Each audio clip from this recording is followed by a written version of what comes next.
দুই বন্ধু একসঙ্গে স্থির করলেন, তোমার দেখা যদি নাই পাবো যমুনার জলে প্রাণ ত্যাগ করব। যমুনার ঘাটি যখন এক পা দুপা করে জলের মধ্যে নামছে মা, হরিবল, ভগবান আর কি করে থাকবে দূরে। ভক্তের শেষ পরীক্ষা করবার পর অবশেষে স্বয়ং করুণাময় গোবিন্দ আমার দুই ভক্তকে রক্ষা করবার জন্য, তাদেরকে কৃপা করবার জন্য তিনি স্বয়ং ওই যমুনার বালুরাশির উপরে ত্রিভঙ্গ বঙ্কিম ভাবে দাঁড়ালেন। তাই গৌর হরিবল। যেই না দাঁড়িয়েছে চিৎকার করে ডাকলেন, দাদা।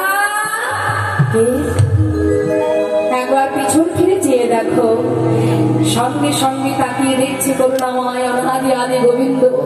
ছুটতে ছুটতে দুই বন্ধু প্রভুর চরণটা এসে জড়িয়ে ধরলেন।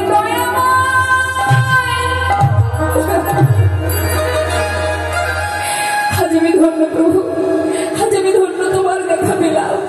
আজ আমার জন্ম সার্থক হলো, আমার মানব জন্ম সার্থক হলো। প্রভু কৃপা করো, তোমার চরণে ঠাই দাও, চরণ ছাড়া করো না, দয়াময় আর করো না। এসো প্রভু, আমার কাছে এসো, আমার বুকের মাঝে এসো, শুধু চোখের সামনে নয়, হৃদয় মন্দিরে এসো। একবার তুমি বাহু প্রসার করে ডাকছে, এসো প্রভু। মামা অন্তর মন্দিরে এসো, এসো মাধব কৃষ্ণ গোপাল, এসো মাধব কৃষ্ণ গোপাল।